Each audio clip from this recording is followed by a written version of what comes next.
Chamber of Deputies Web TV, as well as the satellite channel. Good afternoon to you. It's a great pleasure to be with the Foreign Affairs Committee of the Chamber of Deputies of Italy. And thank you for inviting me to speak to you on the geopolitics of the Indo-Pacific. I shall begin when you give me the signal. Yes, thank you very much, Ambassador. I will just make a brief introduction, and then I'll hand over to you. Thank you so much. It'll just be a minute. I also wish to remind you all that it is possible to participate virtually according to the rules of the Chamber of Deputies. Now, we are discussing in this fact-finding mission the Italian and European countries' projection in the Indo-Pacific region. So we have with us Mr. Ambassador Sujan Chinoy, Director General of the Manohar Parrikar Institute for Defence Studies and Analyses. This is the main think tank in India on international relations. And Ambassador Chinoy has also had a very long diplomatic career. He's, in addition, in fact, been Indian ambassador to Japan. He is an expert in Chinese and East Asian affairs with regard to international policy as well as security matters. His contribution today will surely be very, very important, and I therefore thank you, Ambassador Chinoy, on behalf of the members of our committee for agreeing to participate in today's hearing. And since we don't have that much time, I'm very happy to hand over to you so that you can deliver your presentation. Thank you, Ambassador. Thank you very much. So over the next 25 to 30 minutes, I'm going to run you through a few slides, which will be accompanied by my comments. This, to start with, is a broad scale indication of what we regard as the Indo-Pacific. You can see that it's a vast area that connects the Indian Ocean with the north and south of the Pacific Ocean, and the interconnecting bodies in between are the South China Sea and the East China Sea. You can also see that the hinterland of the Indo-Pacific is vast. It is also continental in nature.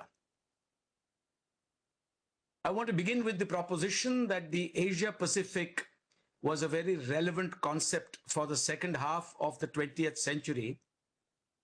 It had its moorings in the end of the Second World War, whereafter Japan rose from the ashes of that great war to become a manufacturing hub in East Asia with a market that was located across the Pacific in the United States of America. Remember that the US is the world's largest economy, and access to that market was instrumental in the rise of Japan, once again as a great economic power. Japan was also followed by the Asian tigers such as South Korea, Singapore, Taiwan, Hong Kong, which also similarly became manufacturing and processing hubs with a market that was located in the United States of America across the Pacific. So therefore, the concept of the Asia-Pacific is something very relevant to the rise of East Asia in the second half of the 20th century. It was relevant for that particular period.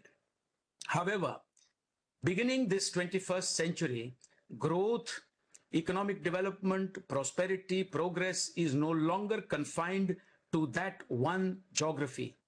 It is no longer a monopoly located in East Asia. In fact, many countries of Southeast Asia have been growing at rapid rates. In South Asia, India particularly, and Bangladesh have also been growing very rapidly. India is now, in fact, the fastest growing large economy in the world. And this growth and prosperity has spread all the way to the Indian Ocean littoral, particularly the east coast of Africa. Therefore, what I wish to emphasize is that today it is the concept of the Indo-Pacific that's more relevant. The Indo-Pacific is more representative, it is more democratic, it is more inclusive, it is more in tune with the aspirations of many more people in the world and a much bigger geography.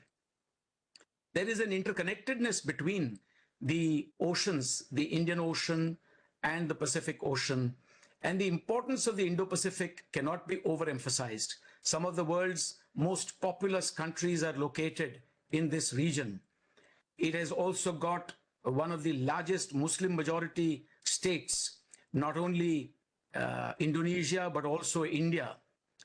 It has 50% of the Earth's population, some of the busiest seaports, some of the largest standing armies. These reside in the Indo-Pacific. And much of the global trade also passes through Asia. Asia itself accounts for 60% of the global GDP. Most new growth in the global GDP comes from non-traditional areas that are now located in the Indo-Pacific. We therefore must keep in mind the emerging challenges in the Indo-Pacific.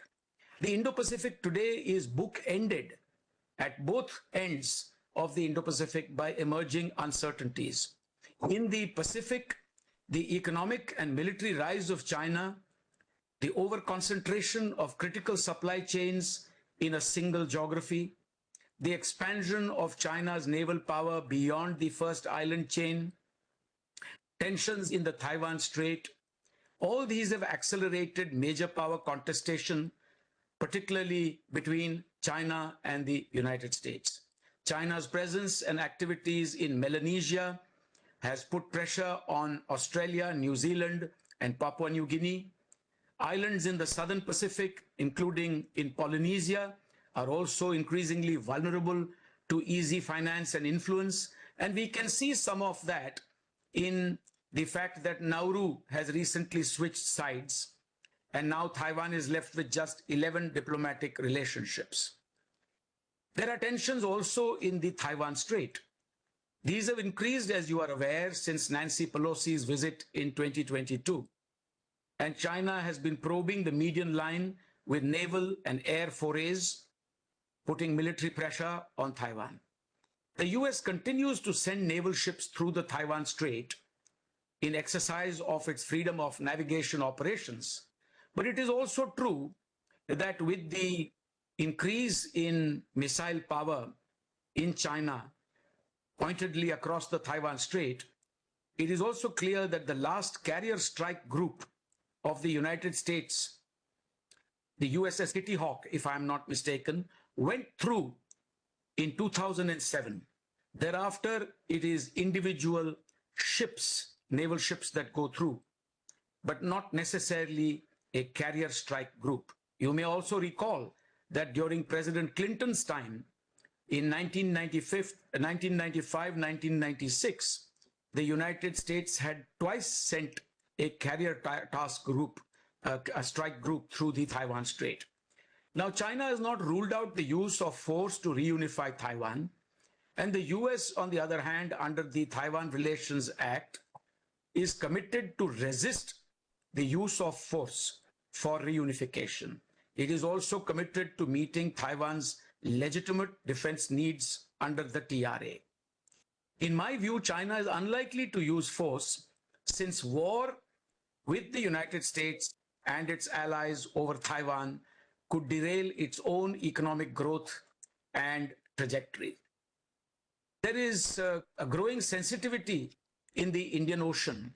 The Indian Ocean accounts for 33% of global bulk cargo, 50% of container cargo, and a very large part, 2/3 of global energy supplies as well.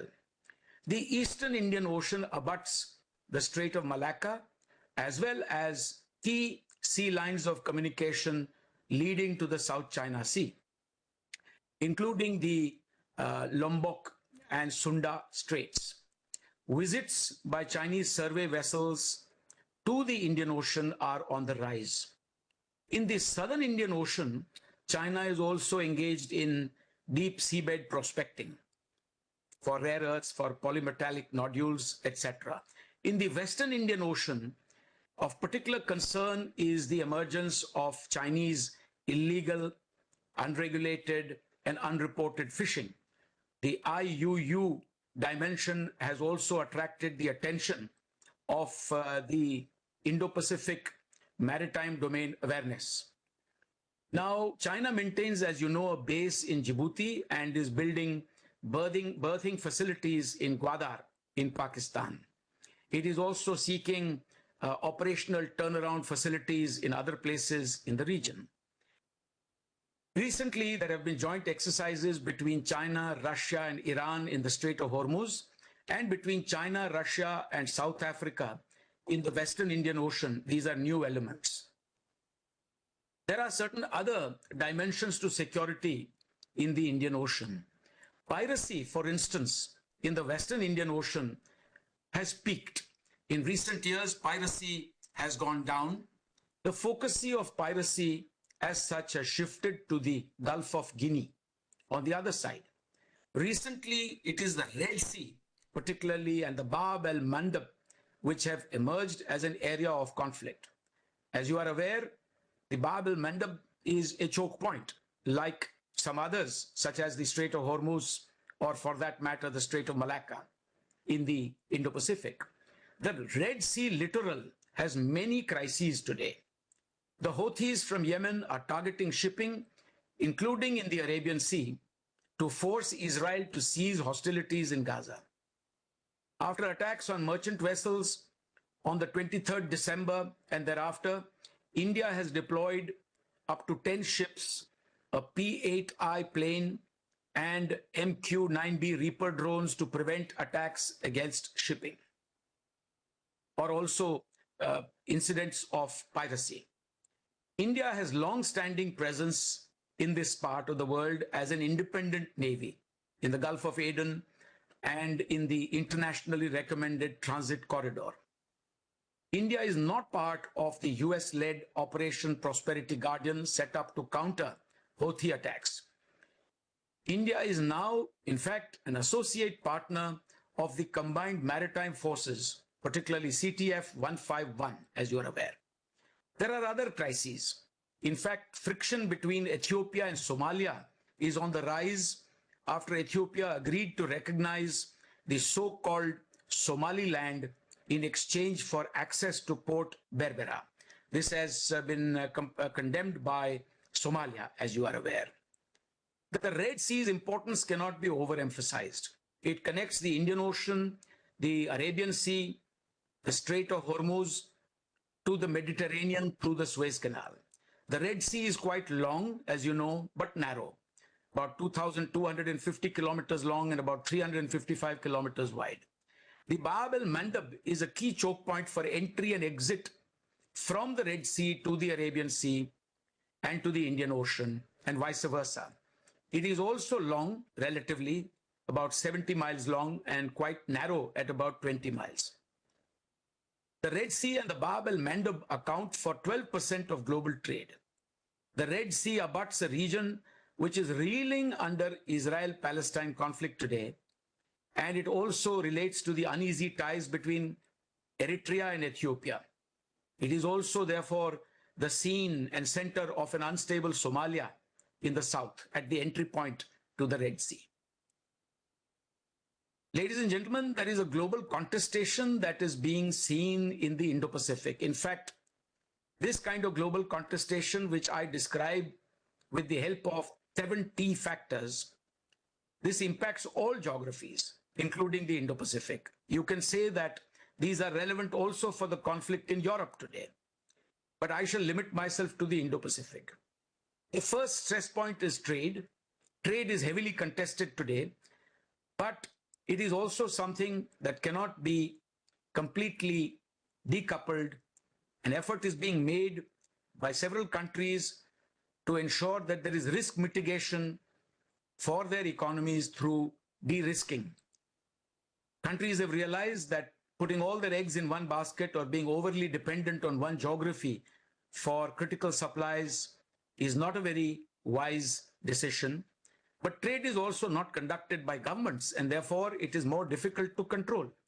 Even in cases where countries are attempting de-risking from a certain geography in China, for example, we see that trade is increasing because it cannot be controlled completely by governments. Private players are the ones that drive trade, entrepreneurs. There are also structural reasons why trade takes place.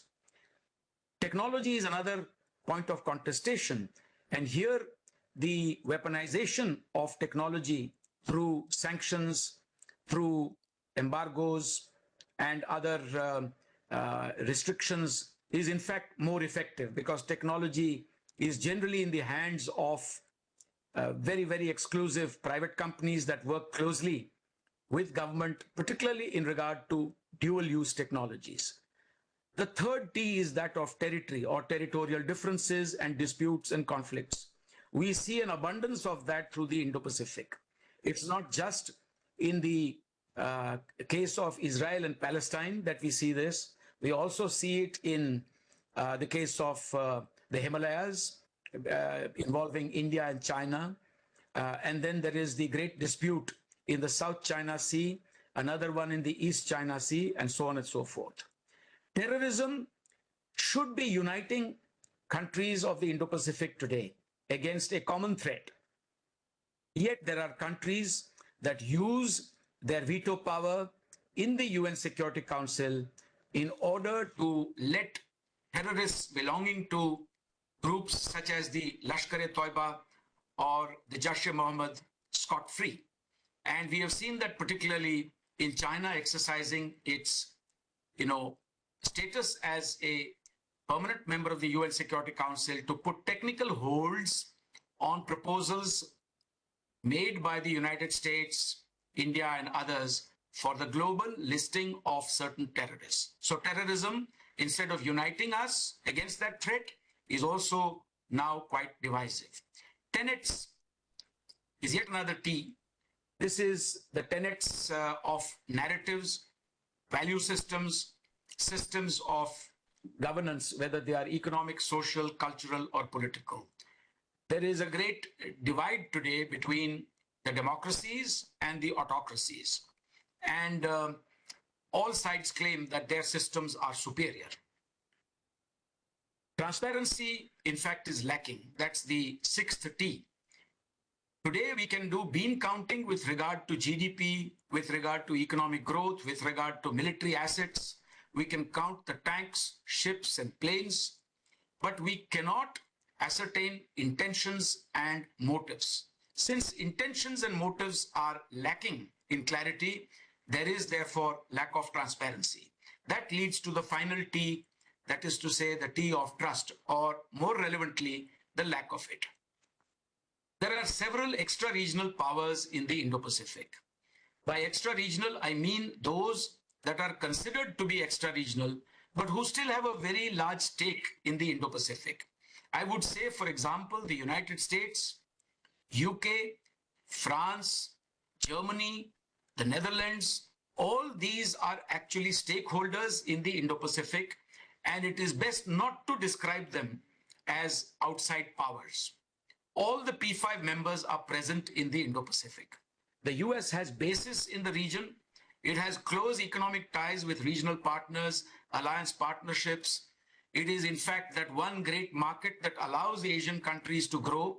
It is part of the Five Eyes Intelligence Alliance. The UK similarly has the legacy of a past in this region. It is linked through the Commonwealth. It has a presence in this region. And a couple of years ago, the Queen Elizabeth II, their carrier strike group visited this Indo-Pacific region in 2021. The UK and Australia have a robust security partnership with the US.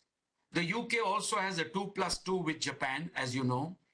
Now, of course, the UK, Japan, and Italy, as you know, are involved in a special program to develop a sixth-generation fighter aircraft.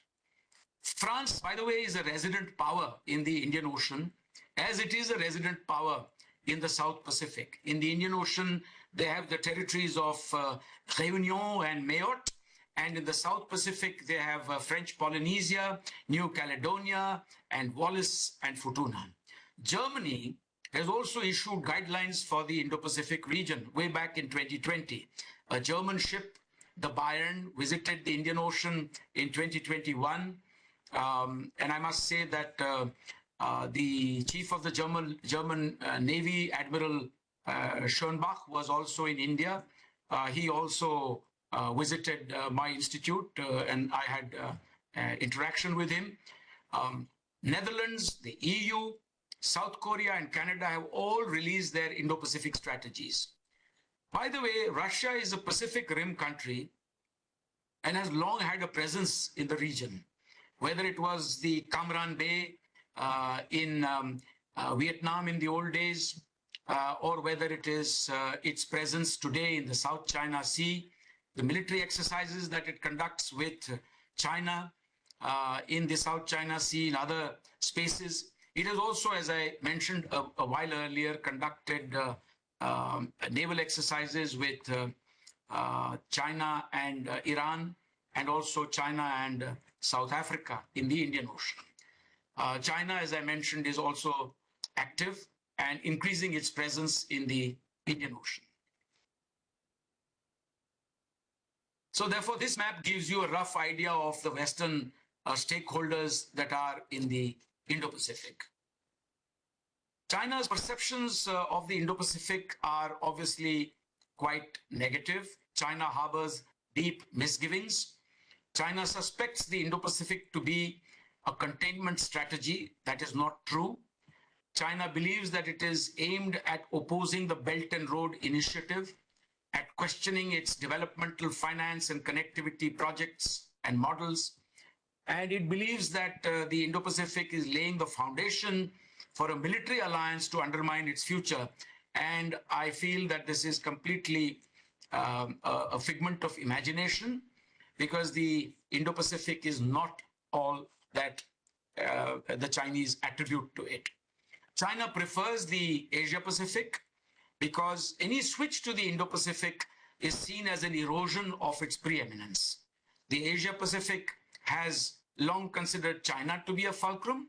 The more democratic, open, and inclusive Indo-Pacific has many others that are seen as participating in new economic growth and prosperity. China is also critical of the Quad, which it regards particularly as a nascent Asian NATO. ASEAN centrality provides China an opportunity to shape outcomes also in the Code of Conduct talks, because it is the only country that's actually involved with the Southeast Asian countries in the Code of Conduct talks, which have been not going anywhere, in particular since 2002. Tensions have flared up with the Philippines recently, between China and the Philippines at the second Thomas Shoal in the South China Sea. And Chinese assertiveness and aggression continues despite the US reiterating its commitment to the 1951 Mutual Defense Treaty with the Philippines. There is also a bilateral maritime dispute between China and Vietnam. That too continues. And there are tensions between China and Indonesia over illegal Chinese fishing off the Indonesian islands of Natuna. China's naval power is growing, and that's a matter of concern. Today, the Chinese have transformed their navy from a brown water navy to a blue water navy. And the whole vision and strategy has changed from operating in the near seas to the far seas. It's now, in terms of assets, sheer number of vessels, it is the largest navy in the world. And this was stated by the Pentagon itself. Its overall battle force of about 370 or more ships and submarines is indeed the largest, with about 130 major surface combatants. And while it is expanding its anti-ship, anti-air, anti-submarine weapons and sensors and systems, it's also building new submarines, new aircraft carriers. But I am of the view that the United States and the others, the Western navies, are far ahead of the Chinese Navy in terms of their sophistication and their technologies and weapon systems. The South China Sea could be the next flashpoint, according to some. We can see that the focus has shifted to the Taiwan Strait, especially after the Ukraine war, because there are people and observers and experts in the Indo-Pacific who believe that if there could be such transgression in Europe, then equally there could be a similar threat emerging in the Indo-Pacific. The Chinese have constructed artificial islands, as you are aware, in the South China Sea, which has a history of such disputes going back to the EP3 incident of Hainan Island in 2001.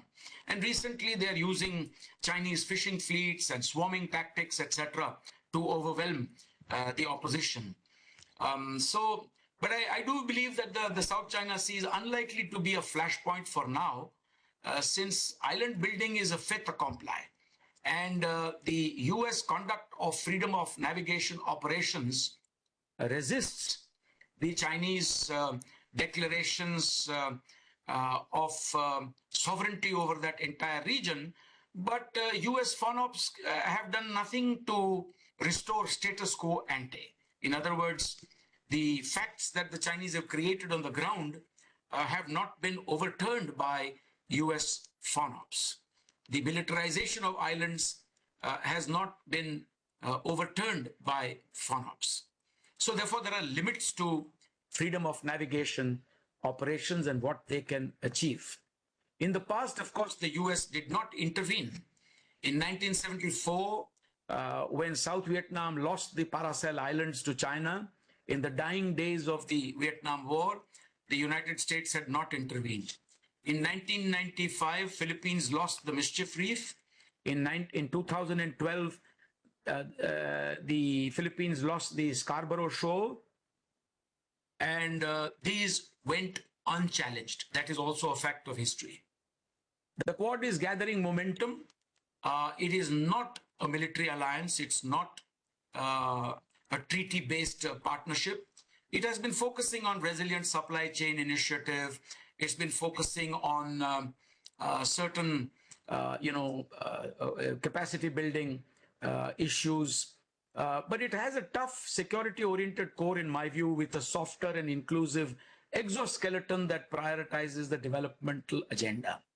So my point here is that today the Quad is not a military alliance. It is focused on critical supply chains and on capacity building issues, on post-pandemic challenges, on vaccines, on counterinsurgency, many other things. But what could happen in the future is certain. Much of it will depend on China's actions and behavior. India and the Indo-Pacific is something I wanted to say a few words about. India's geographical location in the Indian Ocean region is key to its vision. We have a huge coastline, as you know, with large island territories in the Lakshadweep on one side and the Andaman and Nicobar on the other side. 95% of India's trade by volume and 68% by value, including oil and gas, are sea-based, are driven by the sea, and we therefore need to have a stability in the Indian Ocean. Our exclusive economic zone is huge, 2.37 million square kilometers, and that gives you an idea of the key stakes that we have in the future of the Indo-Pacific. We have these island territories that are quite close to Indonesia, the Andaman and Nicobar Islands especially. And we have old maritime links with Africa as well. We have taken a number of initiatives in the Indian Ocean region. The blue economy, for example, is something that our leadership has focused attention on. There is something called SAGAR, that is Security and Growth for All in the region. That's an acronym, which aims to bring India closer to the Indian Ocean littoral countries through the Indian Ocean Rim Association on the one hand, and also to develop bilateral links with Africa and ASEAN on the other hand. Sagarmala is another program, which is aimed at building infrastructure and linking our inland and coastal facilities. There is Project MOSM, which aims to improve our historical connectivity with countries, especially Africa. And we have great stakes in the Indian Ocean region, particularly in Africa. The Indian Ocean Naval Symposium, the Indian Ocean Rim Association, the Indo-Pacific Oceans Initiative, these are all programs to which India attaches great importance. Our vision of the Indo-Pacific, as elaborated by our Prime Minister a few years ago, is that it is open and inclusive with ASEAN centrality, and that there should be freedom of navigation, overflight, and unimpeded commerce. Connectivity is always emphasized, and a rules-based international order is also part of it. Dialogue as the only means to resolve disputes is also something that we attach importance to. Now, a couple of things before I end about the cooperation between India and EU, and then finally I'll come to Italy as well. India and the EU have a shared convergence for a multipolar Indo-Pacific. We have had a joint maritime security dialogue since January 2021, last held in October last year, in 2023. And the EU has recently appointed a military attaché to India in November 2023. That's a step forward. Several workshops have been held between India and the EU to discuss areas of cooperation. And we are also looking at EU-India triangular cooperation in the Indo-Pacific and connectivity projects under EU's Global Gateway. So there are these schemes that are up there on screen before you. And we have also to look at exploring convergence with the coordinated maritime presence now that India is an associate partner of the combined maritime forces. So this is something that we attach importance to, looking at Crimario, looking at ESIWA, etc. India has invited the EU to join the Indo-Pacific Oceans Initiative during the Ministerial Forum in Stockholm in May 2023. And as you are fully aware, France and Italy have joined the Indo-Pacific Oceans Initiative. In fact, Italy is co-lead of the science and technology and academic cooperation pillar of the Indo-Pacific Oceans Initiative. In my view, Italy is currently behind other European powers such as France, Germany, and the UK in terms of its Indo-Pacific vision and presence. But Italy has a very good basis and reason to deepen its Indo-Pacific vision. Italy is a dialogue partner of the Pacific Islands Forum and the Indian Ocean Region Association for Regional Cooperation. It is a development partner of ASEAN, as you are aware. It has a strategic partnership with India that has been upgraded in recent years. It has a trilateral with Japan and India, launched in 2021 for Indo-Pacific stability. In my view, Italy is a major global economic power. It is also a major naval power.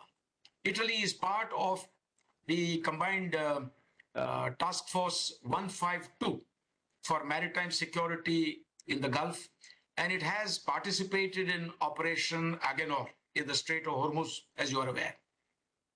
Italy is part of the Global Combat Air Program to build sixth-generation aircraft along with the UK and Japan.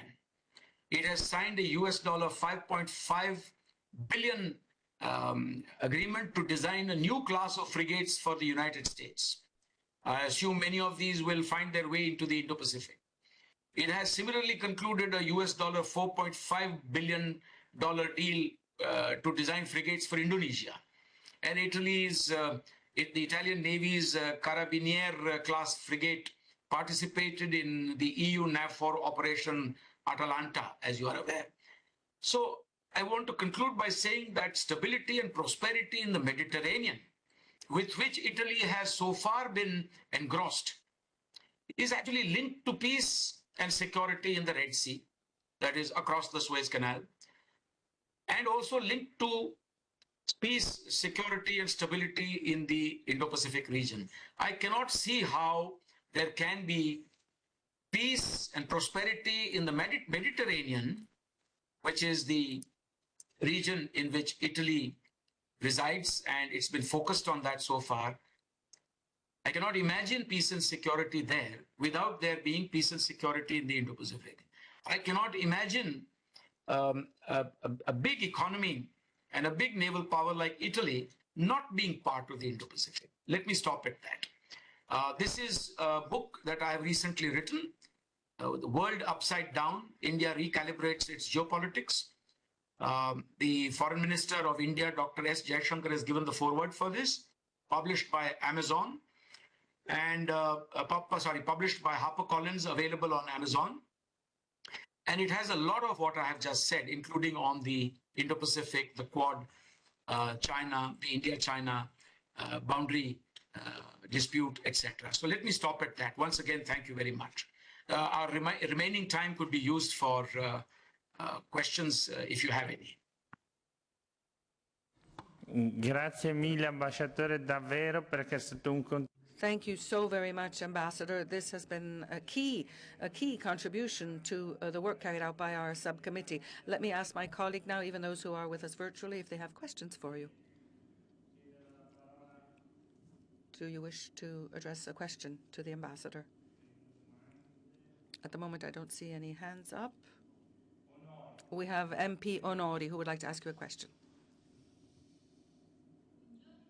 Good morning, and thank you so very much, Ambassador Chinoy, for your remarks. And I will also take the liberty of congratulating you for your role as director of such a prestigious institution.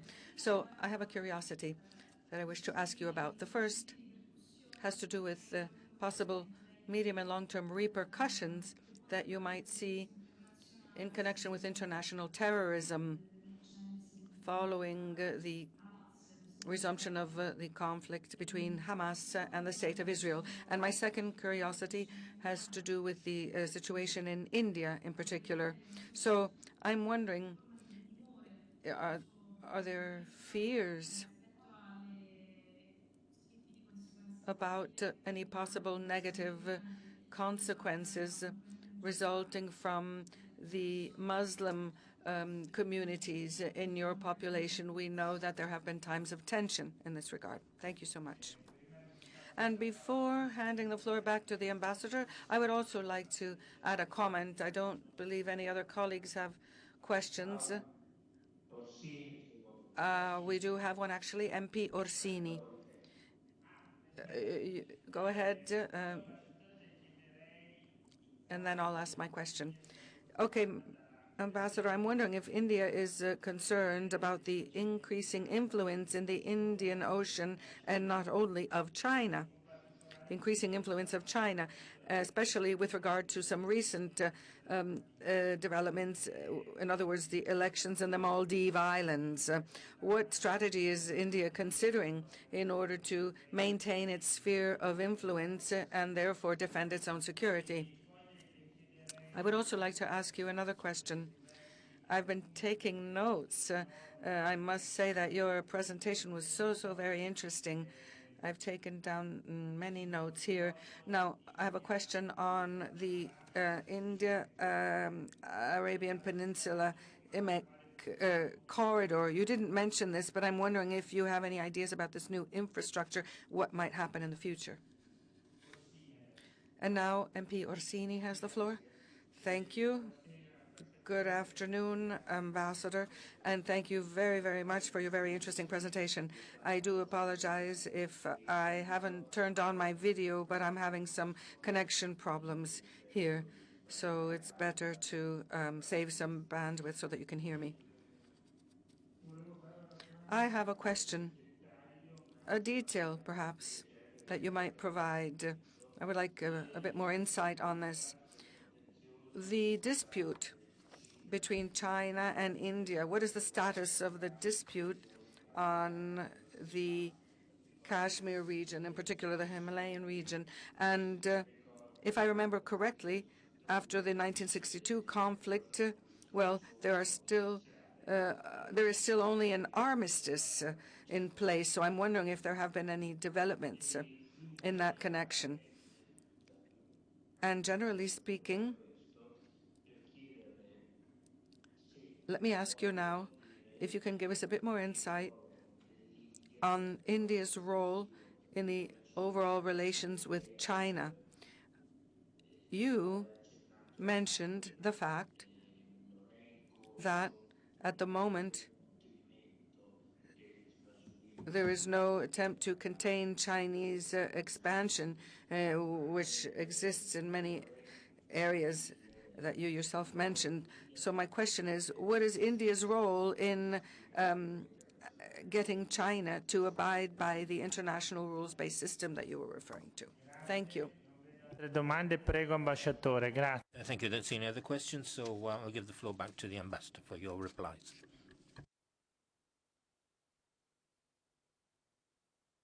Yes, thank you very much. Over the next few minutes, I will try to answer all these questions as best as I can.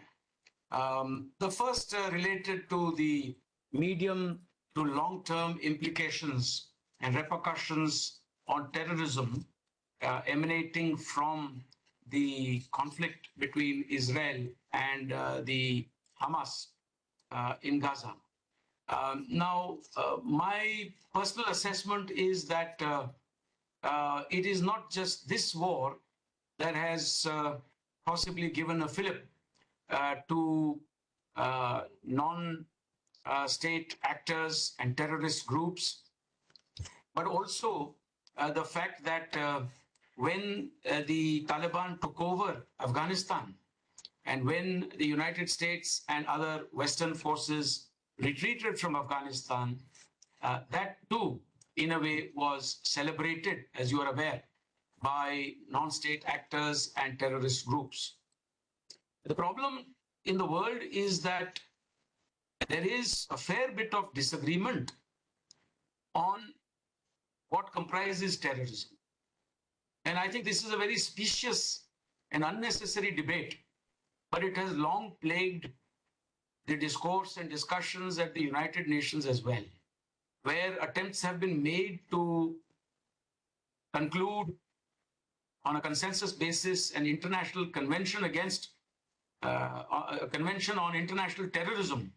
But that has eluded the global community because there are many state supporters of terrorism per se. India has faced state-sponsored terrorism, cross-border terrorism emanating from Pakistan for decades. So the problem is one of definition, where many regard terrorists and terrorist groups as so-called freedom fighters. So I feel that there is a great tragedy unfolding today between Israel and Hamas in Gaza, as a result of which innocent people have died on both sides. And I do hope that the hostilities can come to an end at an early date. But there is no reason not to condemn in the harshest possible language any acts of terrorism per se, wherever they might occur in the world. And so I think the longer wars last, the greater the temptation on the part of non-state actors to resort to asymmetrical means to inflict costs on the adversary. As far as the situation in India is concerned, let me, which has nothing to do with the Indo-Pacific, but I think it's very important for colleagues and friends in Italy to understand that India is today going through a period of great economic growth and prosperity. India has emerged as the fastest growing large economy in the world. It is, in fact, the 5th largest economy in the world. And in the next 4 to 5 years, it will emerge as the third largest economy in the world. We have in India people of every faith, every religion. In fact, as you are aware, Judaism has been in India since the fall of the Second Temple. Christianity has been in India for 2,000 years. We have very large Islamic population in India, which is contributing to India's growth as much as any other community is contributing. And so to imagine that the Muslim community in India is something dramatically different from all the other communities is in fact an erroneous assessment which needs to be corrected. In fact, when you look at terrorism globally, you find that despite India having one of the largest, if not the second largest, it surely is the third largest Muslim population in the world, running into literally something like 200 million plus Muslims, very few have participated in terrorist acts at the global level by joining groups such as the ISIS or earlier Al-Qaeda, etc. On a per capita basis, you will find that countries in Europe, like France, have made, if I can use that term, this unintended contribution to terrorism. As in a very large number of people from countries like France and the UK, even the United States of America, have joined ISIS and Al-Qaeda and fought on behalf of terrorist groups. Tiny Maldives, as you know, it's a small country with a very small population, has also, in per capita terms, one of the highest contributions to global terrorism. That is to say, by non-state actors in terms of the size of the population. So the communities in India all contribute to the development of the nation. And there is no specific community that can be cited as being different. We have this Indian ethos. Everybody in this country is protected by the Constitution and is able to participate in the mainstream of national life. I was also asked about the increasing presence of China in the Indian Ocean region, and particularly what India's policies might be with regard to the Maldives. Well, let me say that it is a fact that China has recently increased its presence in the Indian Ocean region. It is equally a fact that the Chinese presence in the Indian Ocean region is coming after a gap of 600 years. Mind you, 600 years. China had sent, as you know, during the Ming Dynasty, some ships under the command of Admiral Cheng He, as he is called. But that was way back in the 15th century, early part of the 15th century, 600 years ago. And thereafter, there was a long hiatus, and those were also only episodic voyages. More recently, in keeping with China's economic growth and development, and particularly its expansion of the Navy, it has been sending its naval ships as well as survey vessels to the Indian Ocean. Now, the international waters obviously are open to all, including to China.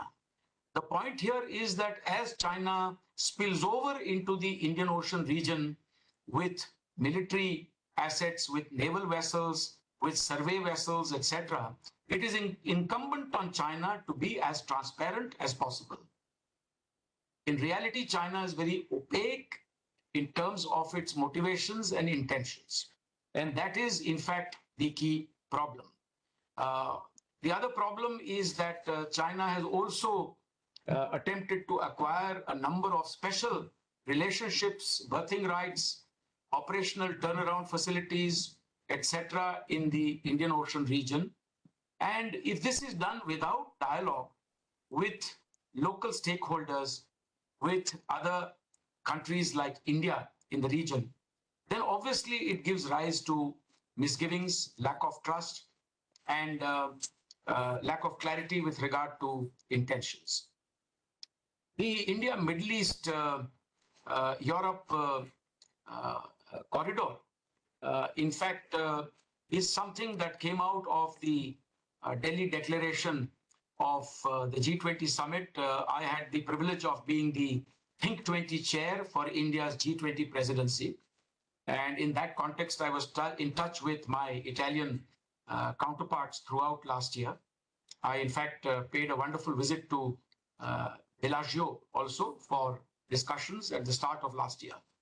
I think the current situation in the Middle East, particularly in regard to the war between Israel and Hamas, the India, Middle East, Europe corridor will obviously have to carefully consider the implications, particularly for setting up physical connectivity and infrastructure corridors throughout this region.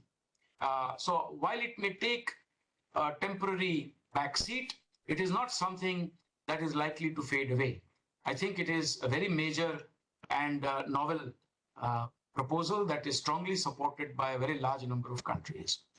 As far as Kashmir is concerned, and China's role in Kashmir post 1962 or pre 1962, let me say that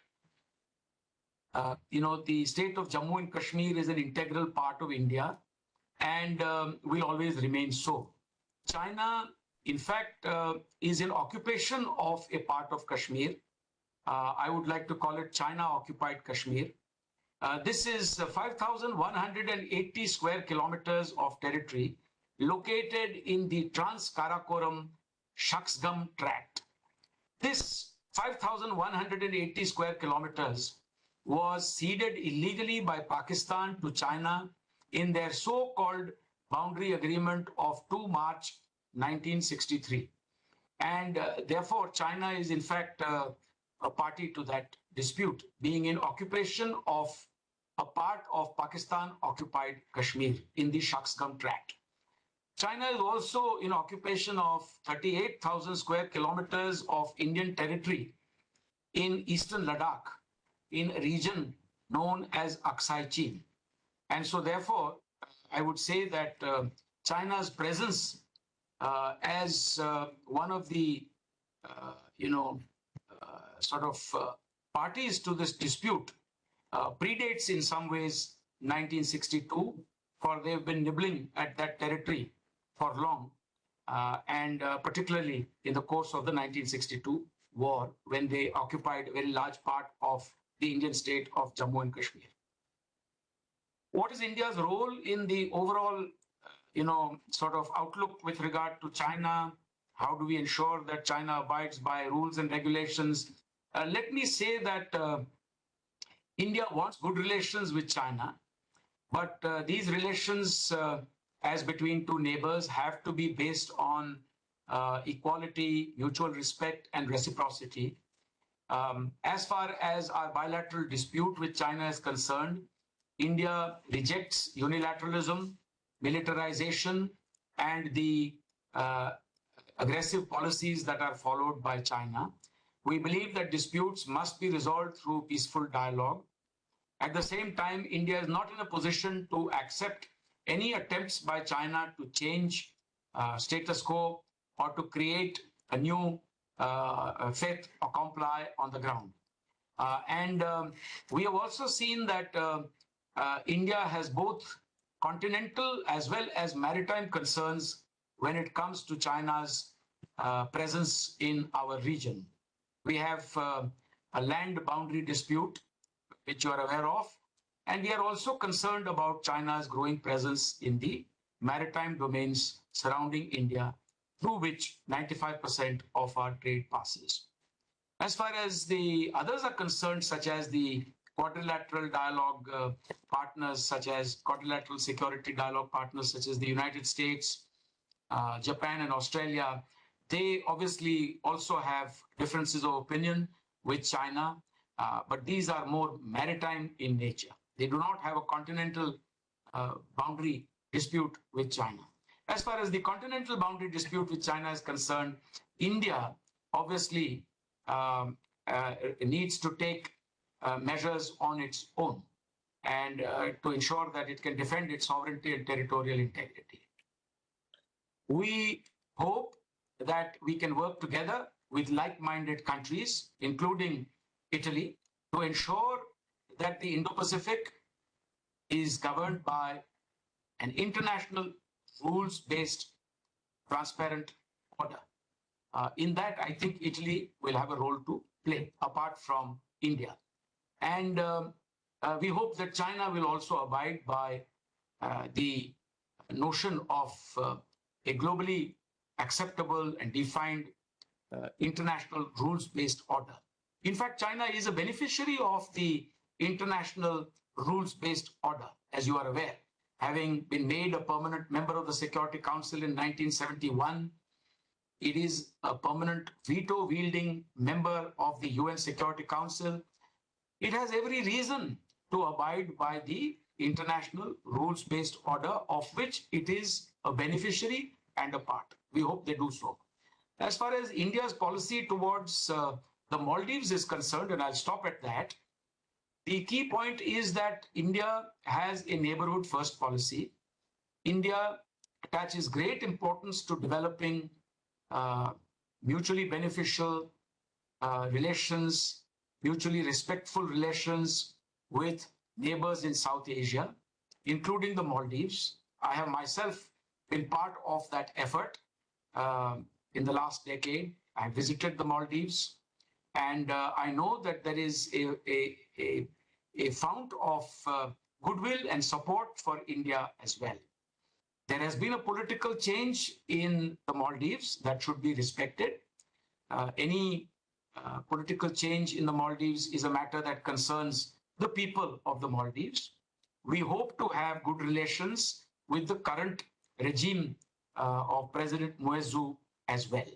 I'm sure the people of the Maldives, particularly the government, the current government of the Maldives, will realize that it is mutually beneficial to have stable ties between India and the Maldives.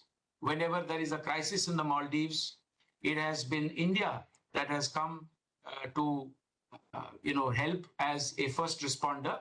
You are aware of Operation Cactus in 1988, when India had to, at the request of the then Maldivian government, send paratroopers to deal with a coup at the request of the Maldivian government in 1988.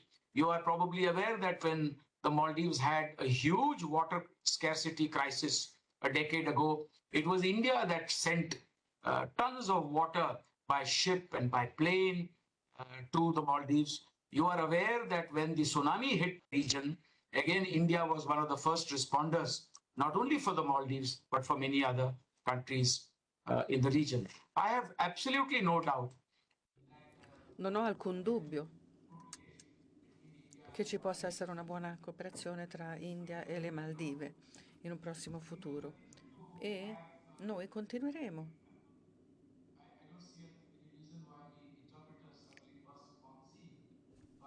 That may be something technical.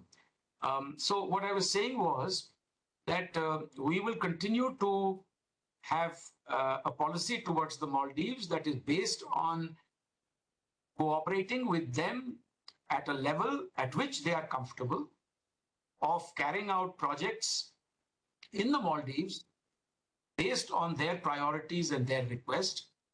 And there is no question that we will have stable and good relations with the Maldives. I'm very, very sanguine and optimistic about that. A lot of their cement, their foodstuffs, a lot of it comes from India. A lot of tourists go from India to the Maldives, and we regard them as a close friend. We respect the political change that's taken place there. And I'm sure we will continue to have a dialogue at various levels to have better understanding and mutual confidence in each other's futures. Thank you. I must confess that I will have to stop at 5 p.m. sharp.